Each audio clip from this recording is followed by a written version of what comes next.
पहले तो आप सभी का धन्यवाद, यहाँ पर आप लोग पहुँचे और सबसे ज़्यादा आपका धन्यवाद, आपने अपने कीमती वक्त हमारे लिए निकाला।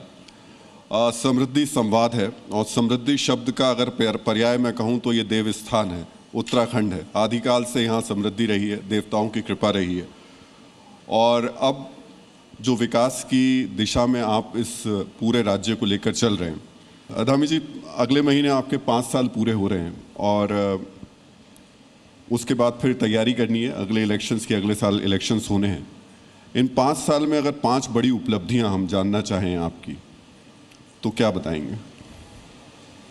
राहुल जी, मैं सबसे पहले तो समृद्धि संवाद में आपका और आपकी पूरी टीम का और आए हुए सभी अतिथियों का मैं अपनी तरफ से सबका स्वागत करता हूं, सबका अभिनंदन करता हूं कि आपने समृद्धि संवाद ही इसका नाम रखा है।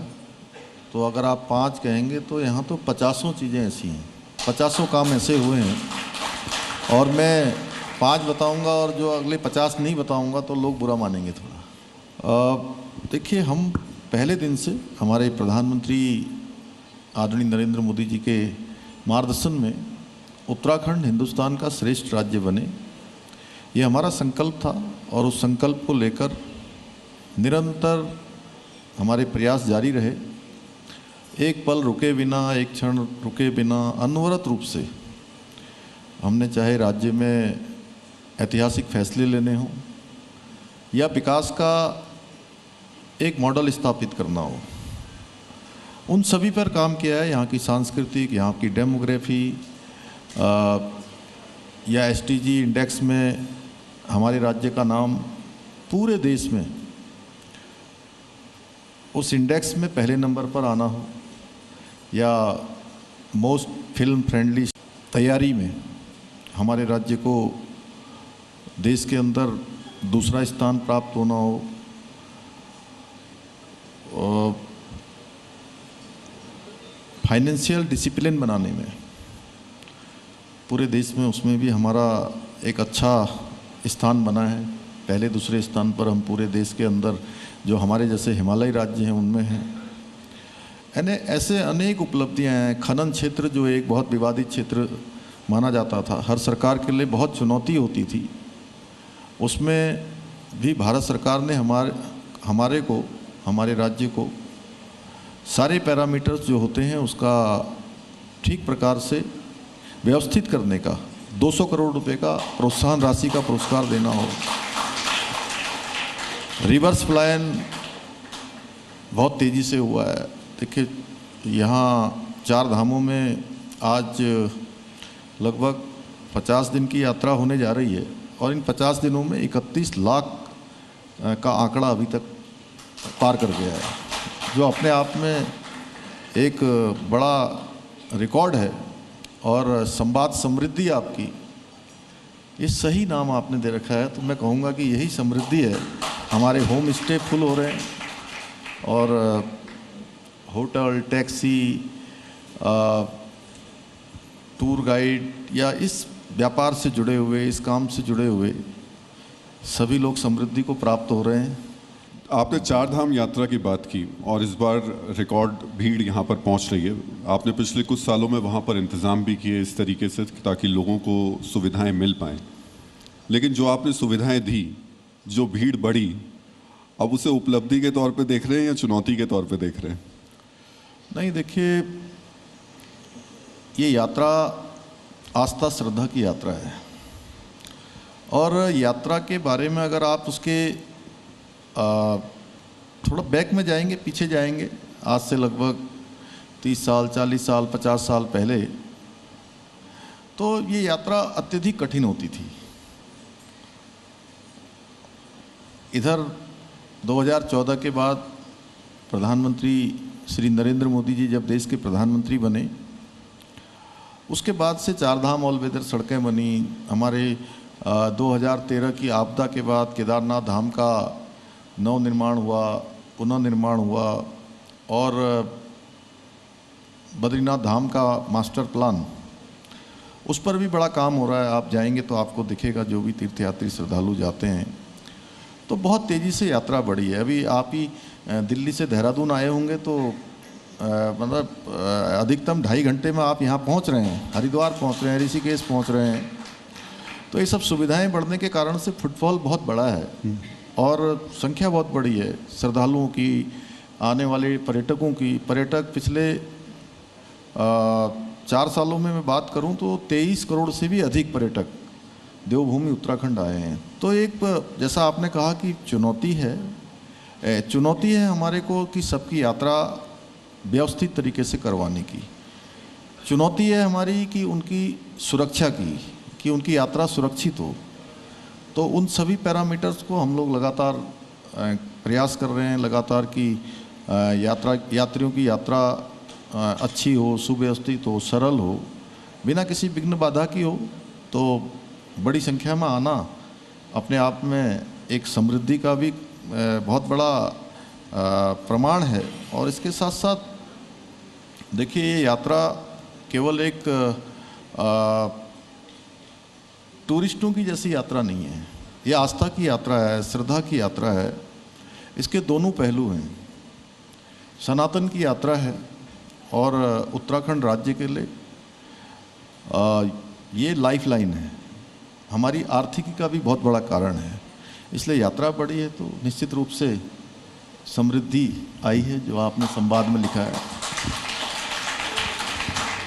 रोपवे को लेकर के क्या स्थिति है, रोपवे का जो काम है वो, और दूसरा इस साल जो हो गया, लेकिन अगले साल के लिए आपके पास कुछ और प्लान्स हों? हालांकि अगले साल इलेक्शंस भी हैं, लेकिन कुछ ऐसी चीज़ें जो आपको लगता है, जो आपने सोच रखी हो कि 4 धाम के श्रद्धालुओं के लिए ये चीज़ रह गई पूरी करना मुझे है, या मेरे लिए ये लक्ष्य है? देखिए इस साल भी बहुत अच्छी यात्रा हो रही है। हाँ, ये ज़रूर है, आप उसको बोल नहीं रहे हैं, लेकिन आपके मन में होगा कि कुछ लोग जो है भीड़ की पिक्चर दिखाते हैं, वीडियो बनाते हैं, इंटरनेट पर डालते हैं और इस यात्रा का कहीं न कहीं अप्रत्यक्ष रूप से विरोध करते हैं अपने राजनीतिक लाभ के लिए। तो मैंने उनसे बहुत बार कहा, बड़ा विनम्र मैंने उनसे निवेदन किया है कि आप हमारा विरोध करिए, हमारी सरकार का विरोध करिए, हमारी नीतियों का विरोध करिए, हमें कोई परेशानी नहीं होगी, लेकिन भाई इन 4 धाम की यात्रा का विरोध मत करिए। ये हरि का स्थान है, ये जो है धर्म का काम है, ये सनातन का काम है, ये हमारे राज्य की समृद्धि का कारण है, ये हमारा आर्थिकी का बहुत बड़ा कारण है, रोजगार का कारण है। उनको वो नहीं दिखाई देता है कि भाई आज होटल फुल हो रखे हैं, होटलों में अच्छी लोगों की आमदनी हो रही है, टैक्सी अच्छी चल रही हैं, ये हमारे होम स्टे पूरे फुल हो रखे हैं, हमारी महिलाएं जो सेल्फ हेल्प ग्रुप चलाती हैं, उनके द्वारा जो बनाए हुए सामान हैं, उत्पाद हैं, वो बड़ी संख्या में लोग उसकी खरीदारी कर रहे हैं। तो उन सबको जो है एक पहचान मिल रही है, हमारे ब्रांड पूरे देश और दुनिया के अंदर जा रहे हैं, वो नहीं दिखाई देते। वो राजनीतिक कारणों से कि भाई यात्रा ठीक नहीं है, यात्रा में भीड़ बहुत हो गई है, वीडियो बना के डाल देंगे। अरे भाई, लोग आ रहे हैं तो उनको हम वापस थोड़ी ना भेजेंगे। हमने कहा है कि जितने भी लोग आएंगे, जो भी आएंगे, जो भी श्रद्धालु आएंगे, हम उनको व्यवस्थित तरीके से, सुरक्षित तरीके से यहाँ 4 धामों के दर्शन कराएंगे, अन्य देव स्थानों के भी दर्शन कराएंगे। तो ये सिर्फ विरोध है या फिर सिर्फ इस वजह, इसकी एक वजह ये भी है कि आप हिंदुत्व का एक बड़ा चेहरा बनते जा रहे हैं और आपके ख़ासतौर से उत्तराखंड में जितने भी फैसले हैं वो ख़ास तौर से हिंदुओं को ध्यान में रखते हुए किए जाते हैं, ये कहा जाता है। और ये भी कहा जाता है कि जहाँ भी मदरसा दिखाई देता है, धामी जी उस तरफ बुलडोज़र चलवा देते हैं। नहीं, देखिए, वो मेरा विरोध करें। अभी उनके नेता आए थे, उन्होंने कुछ कहा और वो चले गए, आए और चले गए। देखिए, वहाँ अल्मोड़ा जाना था, पौड़ी जाना था, एक दिन देहरादून भी कार्यक्रम रखा था शायद यहीं कहीं। अरे अभी मैं सुन रहा था कि जो है कुछ लोग ये भी कह रहे थे कि जो है उत्तराखंड सरकार ने उनको रोक दिया, DGCA ने रोक दिया, यूकाडा वालों ने रोक दिया। अरे भाई, ना तो हमें पता है कि आप किस हेलीकॉप्टर से आ रहे हैं, हमने तो वो हेलीकॉप्टर प्रोवाइड नहीं करवाया, ना हमारे यहाँ से उसकी कोई परमिशन हुई है कि भाई इस हेलीकॉप्टर में आएंगे। वो तो उनके अनुबंध वाला हेलीकॉप्टर होगा, पायलट भी उन्हीं के होंगे। अब उसमें चलो ठीक है, आप नहीं जा पाए, उन्होंने कहा कि सुरक्षा नहीं है तो नहीं गए। चलो, ये आप अल्मोड़ा भी नहीं गए, फिर पौड़ी भी नहीं गए, अरे देहरादून में तो मौसम अच्छा था, दिल्ली जाके आ जाते एक बार, दिल्ली जाते और दिल्ली से वापस आ जाते। अगर आपको यहाँ, अब वो तो अंडमान में दिखाई दे रहे थे उसी के दिन मुझे, यानी कि उनको उत्तराखंड में नहीं रहना था।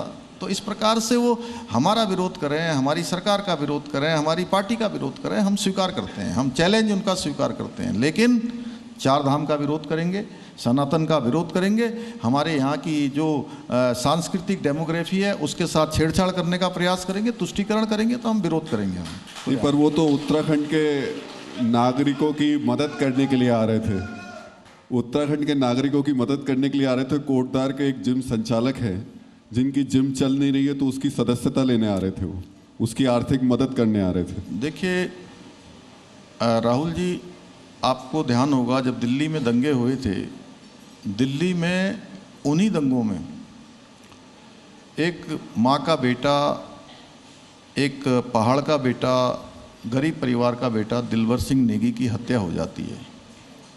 वहीं वो कोटद्वार के पास के ही निवासी थे और दिल्ली में भी उनके लोग रहते थे। कभी राहुल गांधी ने जो है वो दिलवर सिंह नेगी की कभी जो है उन्होंने कोई खोज खबर नहीं करी, कभी उनके परिवार के आंसू पोंछने का काम नहीं करा। अब यहाँ इसलिए आए कि दीपक ने अपने नाम के आगे मोहम्मद लगा दिया, तो मोहम्मद से उनको प्यार है, लेकिन दिलवर से प्यार नहीं था उनको। कभी किसी उत्तराखंड के किसी दुख में आए किसी के यहाँ, इतनी सारी हमारे यहाँ शहादत होती है। जनरल रावत जो हमारे यहाँ के प्राइड थे पूरे देश के, पहले सीडीएस थे, सेना में रहते हुए उन्होंने इतने बड़े बड़े ऑपरेशन किए। भारत की जो सेना है उसको हर तरीके से शिक्षित प्रशिक्षित करने में, आधुनिक बनाने में बहुत बड़ा योगदान उनका था। और उनके बारे में किस प्रकार की टिप्पणियाँ की गई, किस प्रकार का अनाप शनाप कहा गया, तो यहाँ के लोग भली भांति जानते हैं। ये सैन्य बाहुल्य प्रदेश है। जो लोग, उनकी बुद्धि का अंदाज़ा इसी बात से लगाया जा सकता है। मैं एक सैनिक पुत्र हूँ, इसलिए मेरा भी खून खौलता है, और मुझे लगता है कि मेरे जैसे सभी लोगों का खून खौलेगा जब कोई सेना से ऑपरेशन सिंदूर का कोई प्रमाण मांगेंगे, सर्जिकल स्ट्राइक का कोई प्रमाण मांगेंगे, एयर स्ट्राइक का प्रमाण मांगेंगे, तो यहाँ गुस्सा आना स्वाभाविक है। धामी जी, अगले महीने उत्तराखंड में मदरसा एक्ट खत्म हो जाएगा, इसके बाद क्या स्थिति दिखाई दे रही है आपको? देखिए, ये जो मदरसा एक्ट है इसके बारे में भी ये हमारे एक विद्वान यहाँ बैठे हुए हैं, काजमी जी, इसके बोर्ड के अध्यक्ष हैं भी, और ये बहुत बार देखिए ये गलत सलत छवि पेश करने का प्रयास किया जाता है। कुछ लोगों को जो देश की आज़ादी के बाद से लगातार डराया जाता रहा कि भाजपा आएगी तो तुमको यहाँ से निकाल देगी, दंगे करवा देगी, मारपीट करवा देगी, इस प्रकार की बातें, इस प्रकार की अफवाहें, इस प्रकार का एक फैब्रिकेटेड माहौल बनाने का प्रयास होता रहा है। और यहाँ पर भी जब हम मदरसा एक्ट को भंग करते हैं तो उसमें भी ये बनाया गया कि एक किसी वर्ग विशेष को हम टारगेट कर रहे हैं। भाई, हम वर्ग विशेष को टारगेट नहीं कर रहे हैं। बच्चे चाहे किसी भी वर्ग के हों, वो हमारे बच्चे हैं, वो देश का भविष्य बनना चाहिए उनका, वो देश की जो राष्ट्रवाद है उस भावना से उनका विकास होना चाहिए, न कि पुरानी 500 साल पुरानी जो है उनको वो शिक्षा दी जाती है, कट्टरवादी चीज़ें दी जाती हैं। हम कहते हैं कि वो बच्चे भी डॉक्टर बने, इंजीनियर बने, अच्छी उनको आधुनिक शिक्षा प्रदान की जाए, तो उसमें क्या बुराई है? हम इस दिशा में काम कर रहे हैं कि उन बच्चों को भी अच्छी शिक्षा दी जाए। उनको भी, हमारे प्रधानमंत्री जी ने कहा है कि जो सबको शिक्षा का अधिकार मिलना चाहिए, हम उस दिशा में काम कर रहे हैं उनके लिए भी। तो क्या उनके लिए आप भी वंदे मातरम गाना अनिवार्य करेंगे? नहीं, वंदे मातरम तो सबको गाना चाहिए, और देवभूमि में तो विशेष रूप से गाना चाहिए। देवभूमि में तो किसी को ऐतराज होना ही नहीं चाहिए। तो ये अनिवार्य सरकार की तरफ से किया जाएगा? नहीं, देखिए, सरकार की तरफ से क्या, अब तो भारत सरकार के गजट में ही आ गया है कि कोई भी कार्यक्रम होगा सरकारी तो उससे पहले जो है वंदे मातरम गाया जाएगा, गाया जा रहा है, लगातार हम लोग गा रहे हैं इसको। पर कुछ लोग, जैसे अभी आपके यहाँ तो नहीं, लेकिन कई राज्यों में कई लोगों ने इसका विरोध करना शुरू किया, और बहुत खुल के विरोध करना शुरू किया कि क्यों ऐसा कहा जा रहा है, ज़बरदस्ती हम पे ये क्यों थोपा जा रहा है, हम नहीं गाना चाहते, क्यों हमें कहा जा रहा है कि नहीं गाना ही होगा। उत्तराखंड में क्या स्थिति है? उत्तराखंड में ऐसी कोई स्थिति नहीं है। देखिए, उत्तराखंड जहाँ से गंगा निकलती हैं, यमुना जी निकलती हैं, जहाँ हिम ग्लेशियर हैं, पर्वतराज हिमालय है, जहाँ चारों धाम हैं, हेमकुंड साहब है, आदि कैलाश है, जागेश्वर धाम है, माँ पूर्णागिरी का स्थल है, और हर घर से कोई सेना में, कोई पैरामिलिट्री में है, देश की सेवाएं दे रहे हैं, देश की रक्षा में लगे हुए हैं। तो यहाँ विरोध जैसी कोई स्थिति नहीं है। हमने यूसीसी देश की आज़ादी के बाद सबसे पहले देवभूमि उत्तराखंड में जो है वो कानून लागू हुआ, कहीं कोई विरोध नहीं हुआ। और आज यहाँ लागू होने के बाद मैं जब यूसीसी के विधेयक पर मैं बोल रहा था, जब मैंने उसको प्रस्तुत किया था, तब मैंने विधानसभा में कहा था कि यूसीसी की गंगा, ये गंगोत्री देवभूमि उत्तराखंड से निकल रही है, जैसे माँ गंगा यहाँ से निकलकर गंगोत्री से लेकर गंगा सागर तक सबको जो है कहीं सींचने के काम आती हैं, कहीं आचमन के काम आती हैं, कहीं पीने के काम आती हैं, कहीं जल देती हैं, कहीं जीवन देती हैं। उसी तरह से यूसीसी की गंगोत्री भी आने वाले समय में पूरे देश के सभी राज्यों को लाभ देगी, और आज सारे राज्य जो है अब उस दिशा में उसका आगे बढ़ गए हैं। बहुत बहुत धन्यवाद हमें बात करने के लिए। बहुत धन्यवाद आपका।